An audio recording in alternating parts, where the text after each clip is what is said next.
Meu marido me humilhou na frente da família dele. E naquele momento, eu percebi que o amor que eu sustentava com esforço já tinha morrido muito antes de eu admitir. Se você já passou por algo parecido, silêncio, desprezo, traição ou abandono emocional, essa história vai tocar em feridas que nunca deveriam ter sido criadas. Comente aqui. Você já foi humilhada por alguém que dizia te amar? Se inscreva no canal para receber mais histórias fortes, reais e emocionais. Histórias que muitas tentam esconder, mas que precisam ser contadas. Eu costumo dizer que meu casamento não acabou no dia em que ele me traiu. Acabou muito antes, numa sequência de pequenos silêncios, olhares desviados e frases jogadas com desdém. A traição foi só o carimbo final de algo que já estava apodrecendo há anos. Meu nome é Rita, tenho 48 anos, sou professora da rede pública em Belo Horizonte. Minha vida sempre foi simples: ônibus cheio, sala de aula barulhenta, caderno para corrigir à noite, e uma casa pequena num bairro de periferia, mas organizada, cheirosa de alho fritando no óleo e café passado na hora. Durante muito tempo, eu achei que isso era suficiente. Quando conheci o Celso, ele era encantador. Trabalhava como vendedor numa loja de eletrodomésticos, falante, simpático, aquele tipo que todo mundo gosta de ter por perto. No começo, ele era só carinho, flores baratas da feira, bilhetinhos na marmita, carinho no meu cabelo quando eu chegava cansada da escola. Dizia que eu era a mulher da vida dele, que queria construir família, casa, futuro. Aos poucos, esse homem foi sumindo, e outro foi tomando lugar. Eu não consigo apontar exatamente o dia em que começou. Talvez tenha sido quando ele passou a chegar em casa mais cansado e mais irritado. Ou quando as conversas começaram a ficar rasas, sempre girando em torno de contas, problemas, trânsito, política. Eu tentava puxar assuntos sobre nós dois, sobre a nossa filha, sobre sonhos, e ele mudava de tema, pegava o celular, ligava a TV. No começo, eu justificava tudo. É a idade. É o estresse do trabalho. É a fase. Eu repetia isso para mim mesma como uma reza torta, com medo de encarar a verdade. Ele já não fazia questão de estar comigo.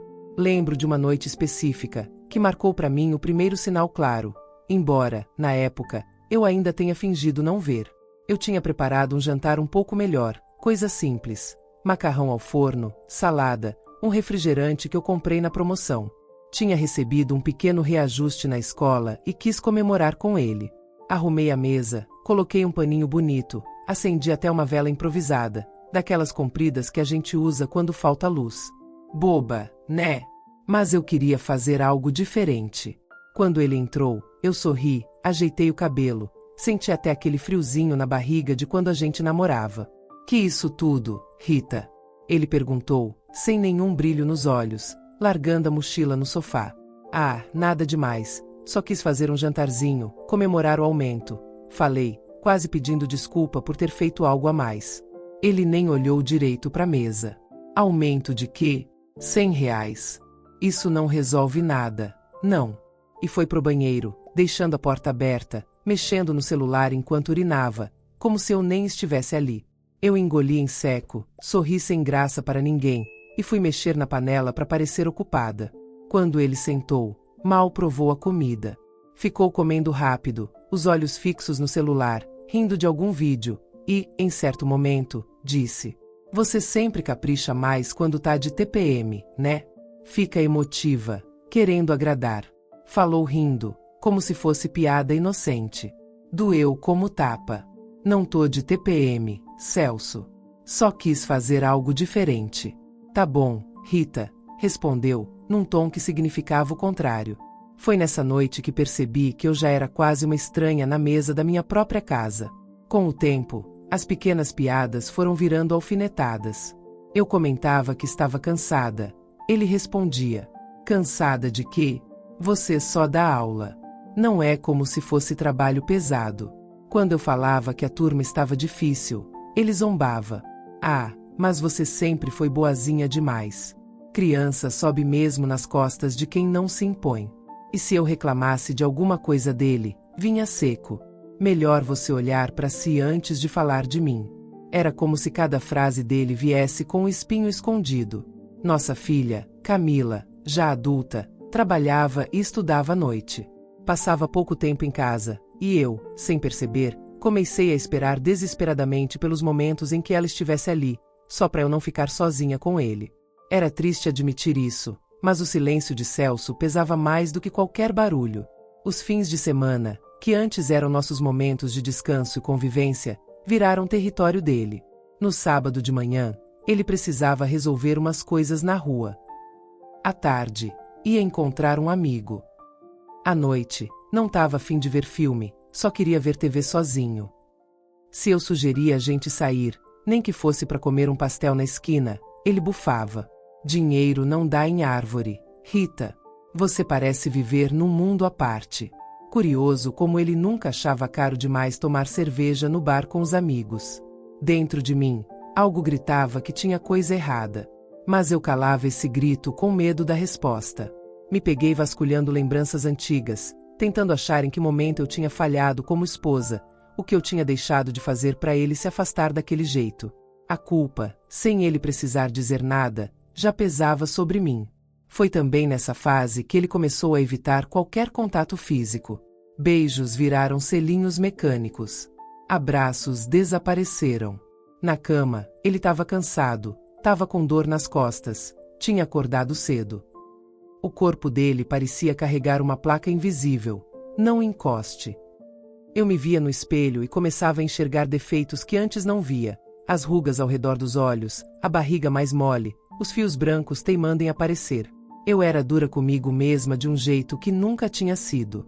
E, no fundo, eu tinha certeza de que esse olhar cruel tinha sido plantado por ele, nas pequenas comparações. Fulana da escola tá se cuidando, né? Vi no Facebook. Tá mais nova do que muita menina. Você devia fazer exercício, Rita. Dizem que faz bem até pro humor. Ele falava como se estivesse dando conselhos, mas o tom carregava acusações. O Celso que me olhava hoje já não era o homem com quem eu tinha casado. Era alguém que me media, me julgava, me diminuía, muitas vezes com um simples levantar de sobrancelha. Na escola, eu era respeitada. As alunas vinham pedir conselho, os alunos conversavam comigo, as colegas diziam que eu tinha jeito com gente.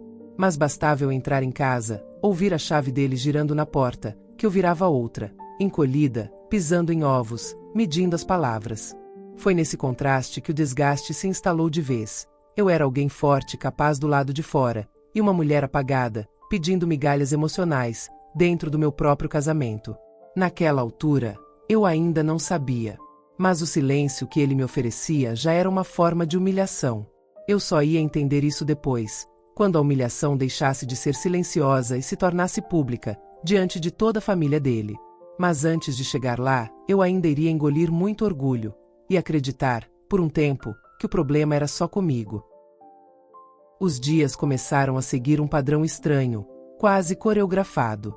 Eu acordava cedo, preparava café, colocava o uniforme da escola, ajeitava os materiais das aulas, e ele já não sentava mais comigo à mesa.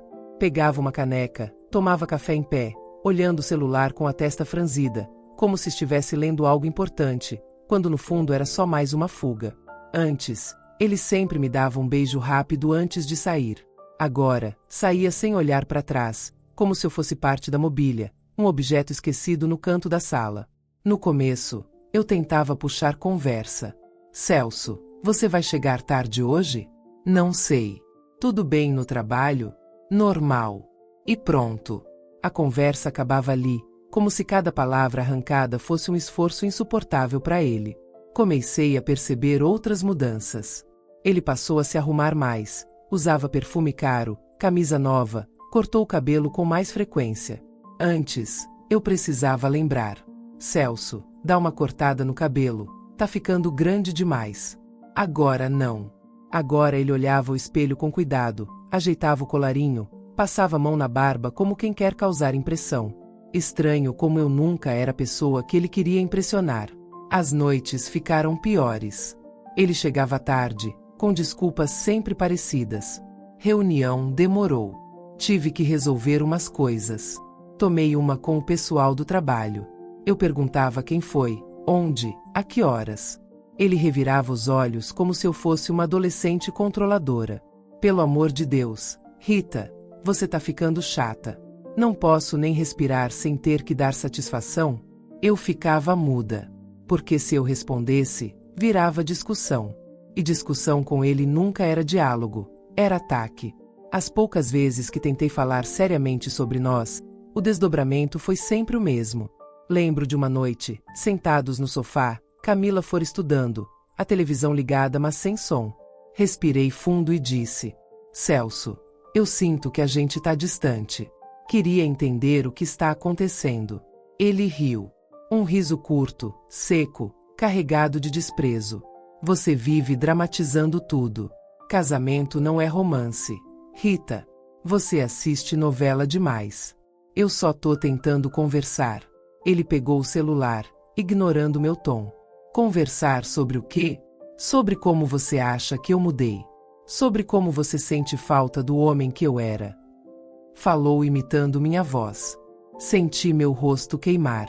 Não era a primeira vez que ele zombava do meu jeito de falar, do meu tom, da minha sensibilidade.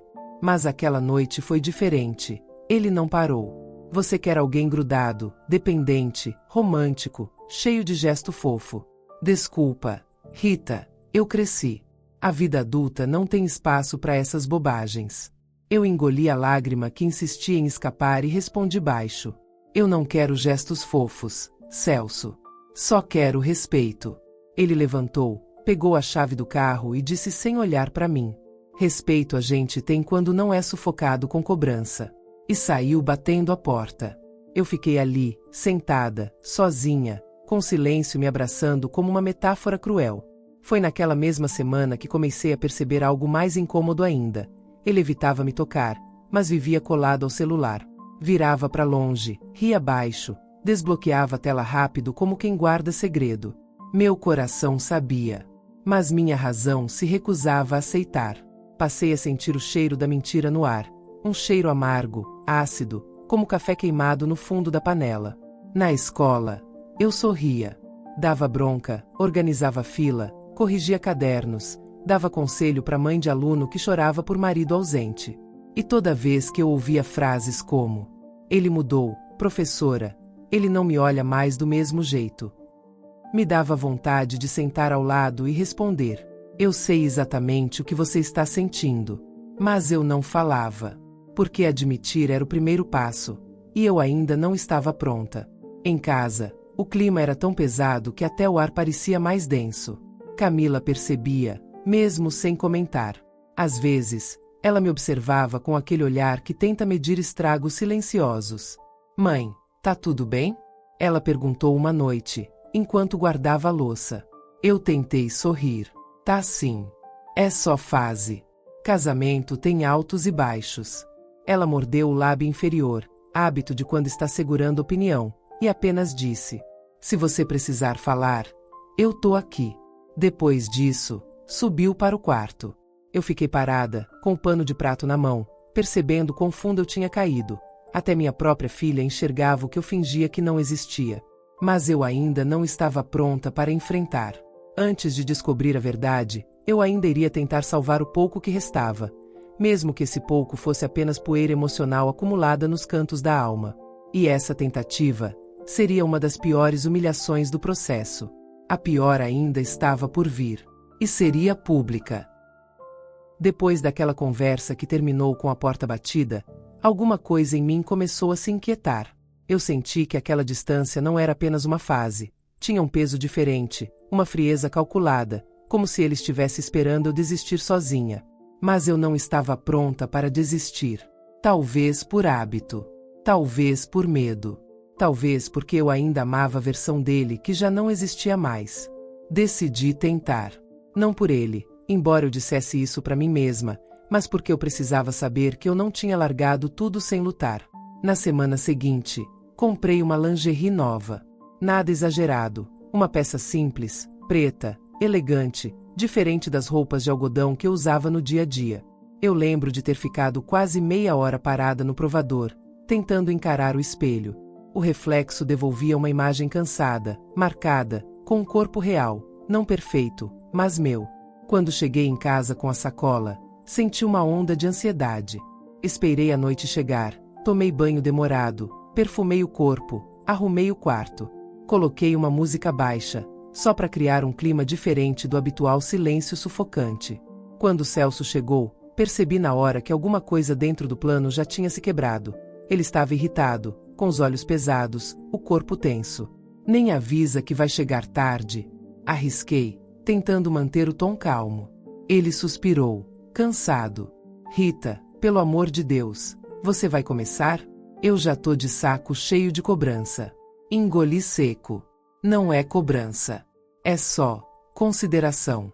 Ele olhou ao redor, percebeu a vela acesa na mesa de cabeceira, a música, a tentativa, e riu. Não alto, não escandaloso, mas aquele riso abafado, irônico, que dói mais do que qualquer grito. Que isso agora? Quer brincar de lua de mel? Perguntou com deboche. Senti a vergonha subir pelo corpo, queimando o rosto. Eu só queria que a gente conversasse. Que tentasse. A gente poderia. Ele levantou a mão, cortando minha frase no ar. Rita, para. Isso é ridículo. Ridículo. A palavra ficou ecoando dentro de mim. Eu tô tentando salvar o nosso casamento, respondi, e minha voz falhou no fim. Ele passou por mim, abriu o guarda-roupa e começou a tirar a camisa, como se eu não estivesse ali. Casamento não se salva com vela e calcinha nova, ele disse, tirando o perfume caro da prateleira e borrifando no pescoço. Se você quer uma dica, tenta ser menos carente. Talvez funcione. Foi ali que eu senti pela primeira vez o corpo inteiro tremer, não de medo, mas de raiva contida. Você não vê o que está fazendo comigo, falei, num sussurro. Ele parou por um segundo. Não virou para me encarar. Apenas olhou seu próprio reflexo no espelho. Talvez você esteja dramatizando demais as coisas. De novo. E saiu do quarto. Aquela noite eu dormi sozinha. Não porque ele tivesse saído, mas porque ele preferiu o sofá. Acordei no dia seguinte com os olhos inchados e a garganta ardendo, como se eu tivesse chorado por dentro, silenciosa, para não incomodar ninguém, nem mesmo ele. Na escola, durante o recreio, me sentei ao lado da minha colega Vera, uma professora mais velha, sempre observadora. Você tá diferente, Rita. Apagada. Ela disse sem rodeios. Eu respirei fundo. Só estou cansada. Ela olhou para mim com uma expressão de quem já viu outras mulheres tentando sustentar ruínas. Cansada ou machucada? Não respondi. Porque se respondesse, eu desabava. Vera colocou a mão no meu braço e falou. Se um casamento só te pesa, não é casamento, é sentença. A frase ficou na minha cabeça durante o resto do dia. À noite, decidi tentar outra abordagem, diálogo. Quando ele chegou, eu o esperei na mesa. Celso, posso te pedir uma coisa? Ele suspirou, como quem já está irritado antes mesmo do assunto. Fala. Você aceita ir comigo numa terapia de casal? Só pra gente tentar entender o que está acontecendo? Ele riu. Dessa vez alto. E doeu mais ainda. Terapia? Pra quê? Não tem nada de errado comigo. Eu não disse que era com você. É com a gente. Ele balançou a cabeça, pegou a chave e respondeu. Rita, quem precisa de terapia é quem não sabe se virar. Eu tô bem. É você que tá desmoronando por qualquer coisa. Dito isso, saiu. Sem olhar para trás. Foi naquela noite, sentada sozinha na cozinha, encarando um prato de jantar frio, que eu finalmente entendi. Eu estava tentando salvar algo que ele já tinha decidido abandonar faz tempo. Só que ele ainda não tinha coragem, ou interesse, de admitir. Eu ainda não sabia da amante. Ainda não sabia do que aconteceria com a família dele. Ainda não sabia da humilhação maior. Mas naquele momento, algo dentro de mim começou a acordar. Fraco ainda, mas vivo. Algo que dizia: você merece mais do que isso. Ainda assim, antes de reagir, eu ainda iria sofrer. E muito. Porque antes da libertação, vem o estupim. E o meu ainda estava por vir. A mudança do Celso não aconteceu da noite para o dia. Ela foi crescendo, silenciosa, como uma infiltração escondida atrás da parede. Primeiro uma mancha, depois um cheiro estranho, e só quando a tinta começou a descascar foi que ficou impossível ignorar. Mas, antes disso, eu ainda tentava justificar tudo. Uma noite, eu estava preparando jantar, arroz, feijão, frango na panela, quando ouvi o celular dele vibrar em cima da mesa. Era uma mensagem. Depois outra. Depois outra. 3 notificações seguidas, em menos de 10 segundos. Ele estava no banheiro. Eu olhei para o aparelho como quem olha uma cobra enrolada no meio da sala, quieta, mas perigosa. A tela estava virada para cima. Quando a 4ª notificação apareceu, eu me aproximei. O aparelho vibrou, a tela acendeu, e por um instante eu consegui ler apenas 2 palavras na pré-visualização. Chegou bem. Meu coração disparou. Não era o tipo de mensagem que um amigo mandaria. Eu fiquei ali, parada, olhando o nome do contato. Um nome feminino, que eu nunca tinha visto na agenda dele. Quando a porta do banheiro abriu, eu me virei rapidamente para o fogão, tentando fingir naturalidade, mas senti minhas mãos tremendo. Ele caminhou até a mesa, viu o celular aceso e, num movimento rápido, virou a tela para baixo. Sem me olhar. Quem era? Perguntei com calma, embora minha voz denunciasse o medo. Ninguém. Respondeu seco. Ninguém não manda mensagem de chegou bem. Ele parou. Não disse nada por alguns segundos. Depois deu um sorriso, aquele sorriso torto, arrogante, e respondeu. Agora você virou detetive? Falta atividade na escola?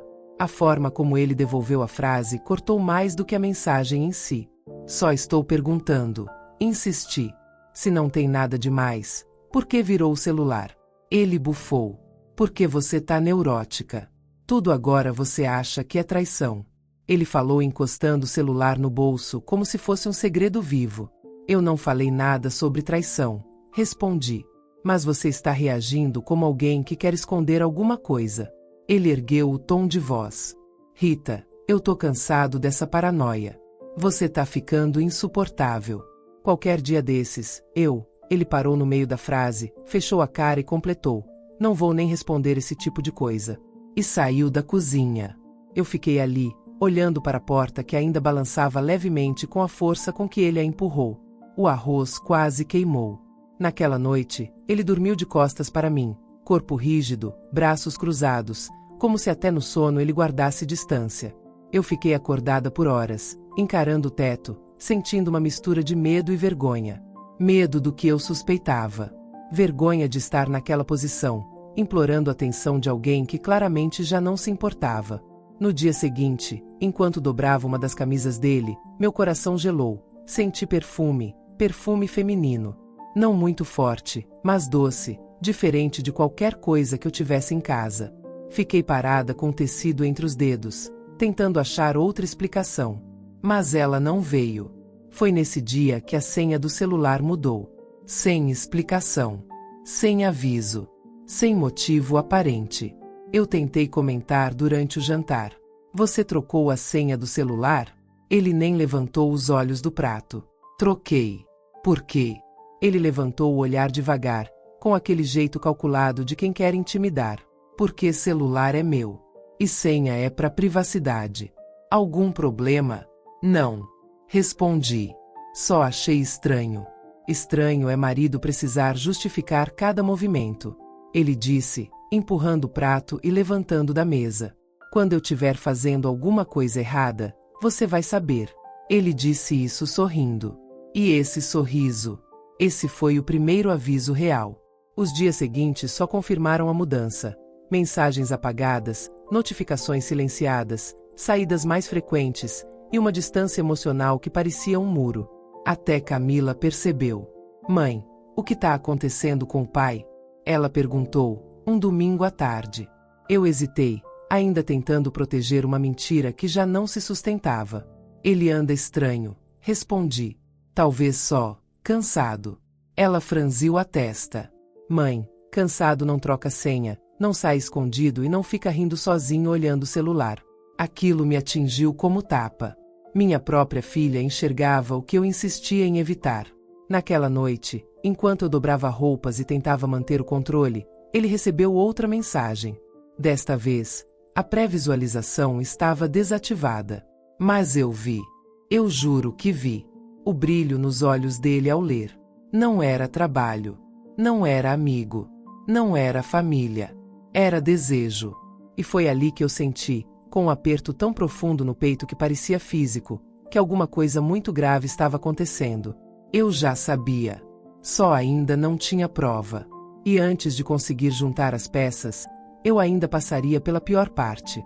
Ser humilhada na frente dos outros. Não só na frente de desconhecidos, mas na frente da família dele. E ninguém faria nada. Ninguém diria nada. Ninguém tentaria me defender. Nem ele. Principalmente ele. Era aniversário da mãe dele. Uma dessas datas que sempre fizeram parte da rotina familiar e que, mesmo quando tudo já estava desmoronando, eu continuava cumprindo, talvez por educação, talvez por medo, talvez porque eu ainda insistia em não assumir a verdade. A casa da minha sogra ficava num bairro simples, mas arrumado. Portão azul, quintal pequeno com plantas e uma mesa grande no meio, onde sempre aconteciam as comemorações da família. Quando chegamos, todos já estavam lá, cunhadas falando alto, tios brigando com as crianças, risadas exageradas. Aquele clima de gente que gosta mais de parecer feliz do que realmente ser. Assim que entrei, senti os olhares. Não sei se era impressão, mas parecia que sabiam de algo que eu ainda não sabia. Camila ficou perto de mim no começo, talvez percebendo minha atenção.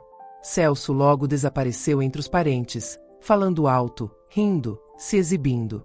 Eu fiquei perto da mesa, servindo refrigerante, tentando parecer parte do ambiente. Mas ali, naquela casa, eu sempre tive a sensação de ser convidada, não pertencente.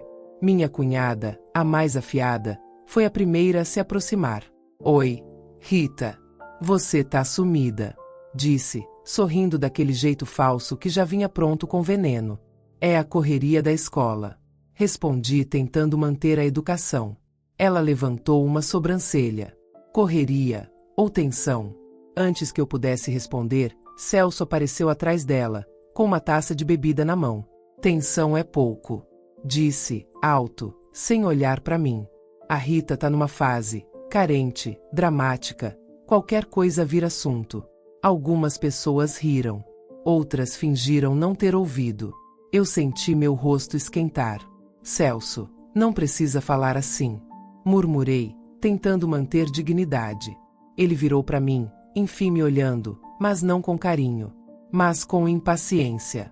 Ah, Rita, para. Não estraga a noite da minha mãe com essa cara de ofendida. Você precisa aprender a relaxar, pelo amor de Deus. A sobrancelha arqueada da minha cunhada denunciava. Ela estava se divertindo. Eu tentei respirar fundo e sorri. Aquele sorriso automático que mulheres aprendem a usar quando estão prestes a desabar. Alguns minutos depois, todos sentaram à mesa. A comida começou a circular, e Celso, talvez já um pouco alcoolizado, resolveu virar o centro das atenções. Sabe o que é pior num casamento? Ele disse, rindo. A mulher que acha que precisa falar sobre tudo. As pessoas riram. A sogra dele, mulher dura, acostumada com homens dominando a casa, completou. Mulher que fala demais perde o marido rapidinho. Outra risada geral. Eu senti meu coração afundar. Camila olhou para mim, tensa, mas quieta, talvez sem saber como reagir. Eu tentei manter postura, mas então aconteceu. Eu, num gesto inocente, comentei. Estamos tentando organizar as contas esse mês, né, Celso? Talvez devêssemos controlar um pouco os gastos extras. Era só um comentário. Uma frase normal. Uma preocupação simples. Mas ele me olhou com uma expressão que eu nunca vou esquecer, como se eu fosse um peso, um erro, uma inconveniência. E disse, alto o suficiente para todos ouvirem. A Rita reclama demais. Se ela trabalhasse como uma mulher de verdade, talvez não precisasse viver me cobrando tudo. O silêncio que veio depois foi pior do que as risadas. Porque ele veio antes. As risadas vieram logo depois, e elas doeram mais do que qualquer palavra. Minha cunhada bateu palmas, debochando. Ele fala isso porque te aguenta, Rita. A sogra riu, balançando a cabeça, como quem concorda. Homem nenhum gosta de mulher reclamona. Alguém ainda completou. Ele é paciente. Olha que santo. Eu não lembro de ter respirado nos minutos seguintes. Meu corpo ficou duro, minha garganta fechou, Meu rosto parecia queimando por dentro. Eu tentei disfarçar, mas as lágrimas vinham, densas, sem permissão.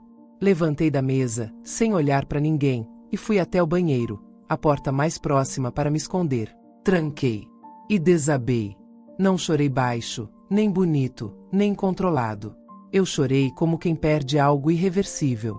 Quando o choro acalmou, olhei para o meu reflexo no espelho. Eu parecia velha, desgastada, esquecida, calada. Mas o pior não era o que eu via. Era o que eu finalmente entendia. Ele não me amava. Ele me desprezava. E pior, achava que podia fazer isso na frente de todos. Porque ele tinha certeza de que eu nunca responderia. Quando voltei para a mesa, ninguém perguntou se eu estava bem. Nem ele. Principalmente ele. No caminho de volta para casa, ele dirigiu calado. Eu também. Mas, naquele silêncio, algo diferente aconteceu. Não dentro dele. Dentro de mim. Uma frase começou a se formar, suave, mas firme. Nunca mais. Eu ainda não tinha prova do que ele escondia. Mas depois daquela noite, eu parei de tentar salvar o casamento. Agora, eu queria respostas. E, sem saber, ele acabaria me dando todas. Depois daquela noite na casa da minha sogra, alguma coisa dentro de mim virou pedra. Não era mais tristeza. Não era mais desespero. Era outra coisa, uma mistura de indignação e lucidez. Eu passei anos tentando justificar o jeito dele, tentando manter uma aparência de normalidade, acreditando que casamento era feito de paciência, adaptação, compreensão. Mas naquele dia, quando ele me expôs, riu de mim e ainda teve a coragem de transformar minha dor em espetáculo. Algo se quebrou definitivamente. Na manhã seguinte, eu acordei antes dele. Fiz o café como sempre, não por hábito, mas por estratégia. Eu precisava que ele achasse que nada tinha mudado. Precisava que ele continuasse confortável, distraído, confiante. Quem desconfia se protege, e eu precisava que ele não se protegesse. Ele sentou à mesa, ligou o celular e começou a rir baixo, daquele jeito íntimo que nunca teve com ninguém da família, e muito menos comigo. E foi ali que aconteceu. Uma nova mensagem apareceu, e por um segundo ele não conseguiu esconder a tela. Sonhei com você. Não sei como vou esperar até a noite. O nome em cima era o mesmo que eu tinha visto antes. Um nome curto, feminino, mas agora acompanhado de um emoji de coração vermelho. Ele percebeu que eu vi. Não porque eu disse nada, mas porque eu parei de mexer a colher no café. Naquele instante, houve um silêncio pesado na cozinha. Ele virou o celular com um movimento brusco, quase nervoso, e disse, num tom irritado e defensivo: "Por favor, Rita, não começa." Eu respirei fundo. Pela primeira vez em muito tempo, minha voz não tremeu. "Celso, você tá me traindo?" Ele deu uma gargalhada curta, irônica. "Nossa, agora você resolveu fazer interrogatório? Isso é coisa de mulher insegura." Eu vi a mensagem. Repeti, firme. Ele levantou, puxou a cadeira com força e falou alto: "Mensagem não prova nada. Você sempre foi exagerada. Só porque alguém manda uma brincadeira você já inventa história." Eu o encarei. "Foi uma brincadeira?" Ele engoliu seco. "Foi." Respondeu rápido demais. Eu continuei. "E o perfume na camisa? Coincidência. E a senha trocada? Privacidade. E as noites fora? Trabalho. E a forma como você fala comigo? Você merece quando provoca." Aquilo foi o golpe final. "Eu mereço?" Perguntei, sentindo o sangue subir. Ele se aproximou, apontou o dedo no meu rosto. Não tocou, mas a intenção estava ali. "Você merece porque vive reclamando de tudo. Se fosse uma mulher que me desse orgulho, talvez eu não precisasse buscar atenção fora." A palavra fora caiu sobre mim como uma sentença. Camila, que havia acabado de acordar e entrado na cozinha sem ser notada, ouviu a frase inteira. Ela parou na porta. Olhou para o pai. Depois olhou para mim. E algo no rosto dela mudou. "Você tá admitindo?" Ela perguntou. Celso tentou rir, mas o riso saiu torto. "Camila, não se mete. Coisa de casal." Ela cruzou os braços. Coisa de casal não tem terceira pessoa. Ele ficou sem resposta, pela primeira vez. Eu me levantei devagar, como quem não carrega mais medo. Celso. Vou perguntar de novo, e quero ouvir sem rodeios. Você tem outra mulher? Ele desviou o olhar. Passou a mão no rosto. Bufou como quem se irrita por ter sido pressionado. E então disse: talvez eu tenha encontrado alguém que me entende melhor. As palavras ecoaram na cozinha como tiro. Camila levou a mão à boca, chocada. Eu senti o chão sumir sob os meus pés, mas pela primeira vez, não chorei. Há quanto tempo? Perguntei. Ele respondeu com aquele descaso preguiçoso de quem acha que não deve nada. Uns meses. Meses. Camila repetiu, com raiva. Você destruiu a mãe enquanto vivia uma segunda vida, é isso? Ele revirou os olhos. Vocês dramatizam tudo. Nada é tão sério assim. Todo mundo passa por isso. Eu respirei fundo. Não. Respondi. Todo mundo pode ser traído, sim. Mas nem todo mundo destrói alguém por prazer. Ele riu, tentando recuperar a postura. Ah, para. Rita. Se você fosse suficiente, isso não estaria acontecendo. Camila deu um passo à frente, com lágrimas nos olhos, mas não de fragilidade. De indignação. Pai, você acabou de dizer para a mulher que te aguentou metade da vida que ela não foi suficiente. Você tem noção do que acabou de fazer? Ele tentou falar, mas ela cortou. Você perdeu qualquer direito de exigir respeito nessa casa. Ele levantou a voz. Eu sou o homem aqui. Eu mereço respeito. Eu respondi, firme. Respeito não se exige. Se conquista. Foi então que algo nele mudou, não por arrependimento, mas por medo. Porque ele finalmente percebeu. Eu não estava mais pedindo explicações. Eu estava encerrando um capítulo. Quando ele saiu batendo a porta, eu sentei. Meu corpo tremia, não de dor, mas de libertação. Camila sentou ao meu lado e segurou minha mão com força. Mãe, agora a gente vai fazer do jeito certo. Você não vai passar por isso sozinha. E ali, naquela cozinha onde tantas vezes engoli silêncio, eu tomei a decisão. Eu iria atrás dos meus direitos. Ia expor as mentiras. Ia recuperar o que era meu, dignidade, tempo, voz. E ele ainda acharia que tinha controle. Mas o golpe final ainda estava por vir. Os dias após a confissão não foram fáceis, mas foram diferentes. Pela primeira vez em muito tempo, eu não acordei esperando que ele mudasse ou que o clima melhorasse. Eu acordei com um propósito. Celso passou a agir como se nada tivesse acontecido. Caminhava pela casa com aquele ar de superioridade, com a postura de quem acredita que a estrutura sempre vai favorecer o lado dele. E talvez, antes, favorecesse mesmo. Porque eu tinha medo.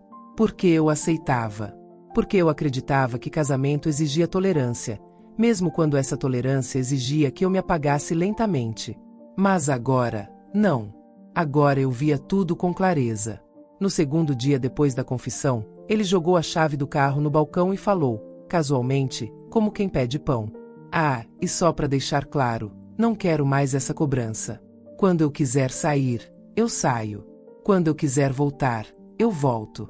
A gente só não precisa ficar discutindo como duas crianças. Ele falava como se estivesse estabelecendo regras. Mas era tarde demais. Eu o encarei, dessa vez sem medo, sem lágrimas, sem tremor. Você pode sair quando quiser, Celso. Respondi calmamente. Mas agora existe uma diferença. Cada passo seu tem consequência. Ele riu, aquele riso arrogante que eu já conhecia.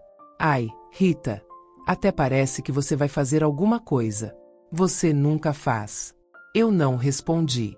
Apenas sorri, e aquele sorriso assustou ele mais do que qualquer palavra. Naquela tarde, fui ao escritório de uma advogada indicada por uma colega da escola. O nome dela era Doutora Silvia, uma mulher firme, com olhar seguro e voz serena, do tipo que não perde tempo. Quando terminei de contar minha história, ela respirou fundo e disse: Você demorou, mas chegou a tempo de não perder você mesma. Eu engoli a emoção e perguntei: O que eu preciso fazer?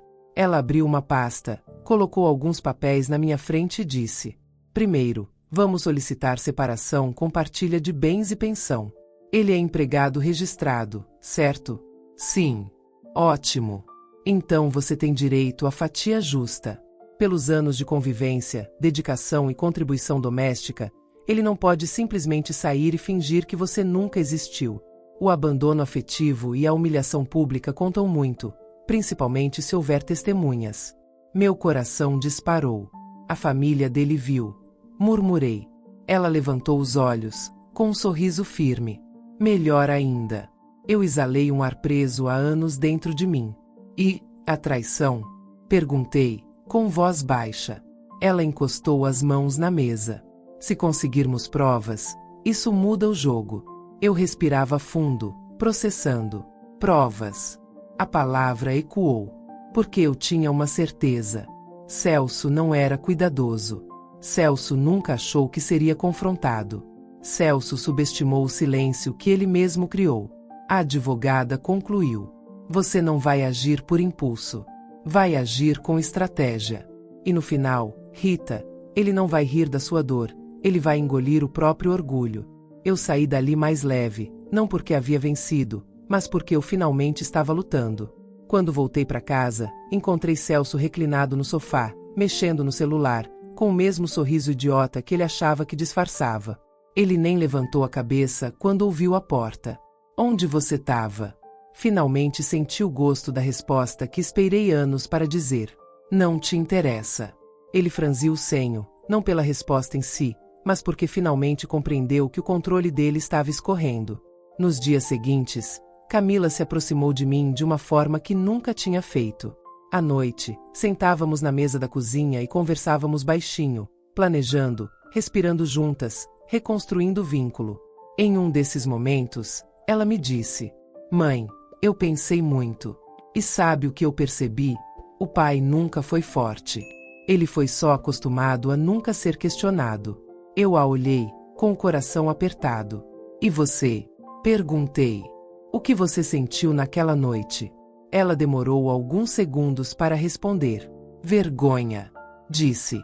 Não de você, mas por ter demorado tanto para enxergar quem ele era. Eu segurei a mão dela. Às vezes, a gente só enxerga quando dói. Ela sentiu, e seu olhar era triste, mas firme. Celso, percebendo a distância, tentou voltar ao jogo psicológico. Passou a alternar arrogância com falsa gentileza. Um dia chegava agressivo. Você devia agradecer por eu ainda estar aqui. No outro, vinha com tom brando. A gente pode tentar. Você sabe que eu te respeito. Respeito. A palavra caiu pesada entre nós. E pela primeira vez fui eu quem riu. Não com humor, mas com libertação. Você não sabe o que essa palavra significa, Celso. Respondi. Ele apertou os olhos, irritado. Então me explica. Eu o encarei. Respeito não é silêncio imposto. Não é fazer alguém se sentir pequena. Não é usar amor como ameaça. Ele cruzou os braços. E o que é então? Eu respirei fundo, com calma que eu não sabia que tinha. Respeito é reconhecer o valor do outro, mesmo quando ninguém está olhando. Ele tentou argumentar, mas sua expressão já revelava. Ele não tinha resposta. E eu já não precisava ouvir mais nenhuma. Porque naquele momento, eu finalmente entendi. Eu não tinha perdido ele. Eu tinha me recuperado de mim mesma. A verdadeira virada não era o divórcio. Era isso. Eu já não precisava da aprovação dele para existir. E ele começaria a sentir o peso disso muito em breve. No dia em que tudo finalmente aconteceu, não houve grito. Não houve porta batendo, nem prato voando, nem discussão dramática, como aquelas cenas de novela que a gente acha exageradas. Nada disso. O fim chegou com silêncio. Mas dessa vez, era o meu silêncio, e não o dele. Não aquele silêncio imposto que me calava, que me fazia encolher, medir palavras, engolir dor para evitar conflito. Era outro. Era o silêncio de quem descobriu o próprio valor. O silêncio de quem não estava mais pedindo amor, estava pedindo respeito. E o Celso nunca imaginou que eu pudesse chegar ali. Depois da confissão dele, e depois daquela frase cruel, dita com naturalidade. Se você fosse suficiente, isso não teria acontecido. Algo dentro de mim morreu. Mas outra coisa nasceu. Não foi uma reação imediata. Não era raiva explosiva, não era vingança por impulso. Era algo calculado, sereno, quase frio. Eu não queria destruir o Celso, queria apenas me livrar dele sem perder a mim mesma. E isso exigia estratégia. As semanas seguintes foram estranhas. A casa estava diferente, não por causa dos móveis, mas por causa dos papéis internos que mudaram silenciosamente. Eu não era mais esposa tentando ser escolhida. Ele não era mais homem intocável. Eu observava, anotava, registrava. Ele ria no celular, mentia, saía, chegava tarde, mandava mensagens escondido, tudo como antes. Só que agora havia uma diferença. Eu não chorava mais por isso. Eu via. E tudo que é visto, um dia precisa ser enfrentado. Em uma dessas noites, ele entrou pela porta com um sorriso que eu já conhecia bem. Aquele sorriso de quem vive uma vida paralela e acredita estar acima de qualquer consequência. Não me espera acordada, disse, tirando os sapatos como se não houvesse história atrás daquele gesto. Não estava te esperando, respondi, sem levantar do sofá. Ele parou. Porque pela primeira vez, eu disse aquilo sem mágoa, sem cobrança, sem pedido. E silêncio dói mais do que grito quando quem está acostumado com poder perde o controle. Ele tentou provocar. Tá com essa cara por quê? Tá com ciúmes? Vai dizer que finalmente resolveu assumir? Eu fechei o livro devagar, um gesto simples, mas firme, e disse: não. Tô só observando. Porque quem observa aprende, e quem aprende, muda. Ele soltou uma risada curta, debochada. Observando o quê, Rita? Minha vida. Se preocupa com a sua. Eu respirei fundo. Foi exatamente o que comecei a fazer. Ele não entendeu. Não naquele instante. Mas o desconforto apareceu, rápido, pequeno, silencioso. O tipo de desconforto que dá o primeiro aviso de queda. Dias depois, fomos ao escritório da minha advogada, porque a notificação formal já estava enviada. Ele entrou com postura arrogante, o peito estufado, o ego inflado como sempre. Mas quando viu a pilha de documentos sobre a mesa, extratos, prints, registros de horários, nomes, datas, o tom dele mudou. Isso é invasão, disse, tentando parecer indignado. A advogada não piscou. Não. Isso é casamento. Tudo obtido enquanto ainda havia união legal, e tudo permitido por lei. Ele engoliu seco. Eu não vou aceitar essas condições. Vai sim, ela respondeu, porque se não aceitá-las aqui, aceitará diante de um juiz. Com testemunhas. Incluindo sua própria família. Silêncio. Nem o ar se movia. Nesse instante, pela primeira vez em anos, eu vi medo nos olhos dele. Não arrependimento. Não vergonha. Medo. E eu entendi algo com clareza brutal. Ele não lamentava o que fez comigo. Ele lamentava a possibilidade de perder o controle público da narrativa. O homem perfeito. O marido dedicado. O trabalhador exemplar. Tudo isso ameaçado. Não porque eu amava demais, mas porque eu finalmente parei de aceitar pouco. Ele assinou. Não por boa vontade, mas porque era a única saída. Quando a tinta da assinatura secou, senti algo dentro de mim se dissolver, como um nó finalmente desfeito. Era libertação. Simples. Sem explosão. Sem espetáculo. Libertação madura. Libertação merecida. No estacionamento, depois da audiência, ele tentou recuperar terreno. Rita, disse com a voz mais controlada, eu sei que errei. Mas a gente pode tentar conversar. Não precisa ser assim. Eu o encarei. Assim como? Definitivo, respondeu. Você não precisa ser tão radical. Eu respirei devagar, não para me acalmar, mas porque agora eu sabia o peso da minha própria voz. Celso, você me destruiu enquanto eu tentava te proteger. Você me traiu enquanto eu te defendia. Você me humilhou quando eu só queria ser sua parceira. E agora? Agora você quer diálogo? Ele afastou o olhar, como se as palavras pesassem mais do que ele esperava. Eu só quero entender. Não precisa. Interrompi. Se você não entendeu quando eu chorava, você não vai entender agora que eu aprendi a me levantar. Ele ficou parado, não como homem traído, mas como homem desmontado. E perguntou, quase num sussurro: e se, um dia, eu me arrepender?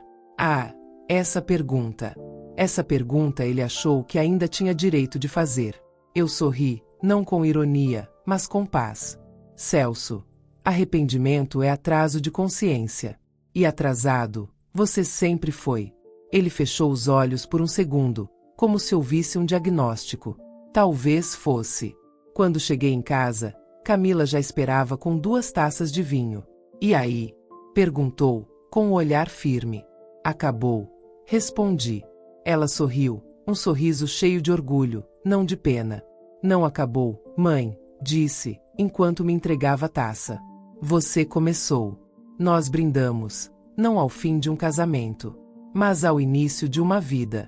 Uma vida onde eu não precisava pedir permissão para existir. Uma vida onde o amor não viria com medo. Uma vida onde o silêncio não seria arma, seria escolha. Naquela noite, antes de dormir, eu me olhei no espelho. Vi rugas. Vi marcas. Vi história. E pela primeira vez em muito tempo, pensei: eu sobrevivi. Então corrigi. Não. Eu renasci. E ali, naquele silêncio livre, entendi o final verdadeiro. Ele não perdeu uma esposa. Ele perdeu acesso à mulher que eu finalmente me tornei. E agora eu quero saber de você. Se fosse com você, teria forças para sair, ou ainda tentaria salvar o que já estava destruído? Deixe seu comentário. Sua experiência pode ajudar outra mulher a enxergar o que ainda dói aceitar. Se inscreva no canal para mais histórias de superação, dor emocional, relações tóxicas, traição e renascimento. Aqui, nenhuma mulher sofre sozinha, e nenhuma história é pequena demais.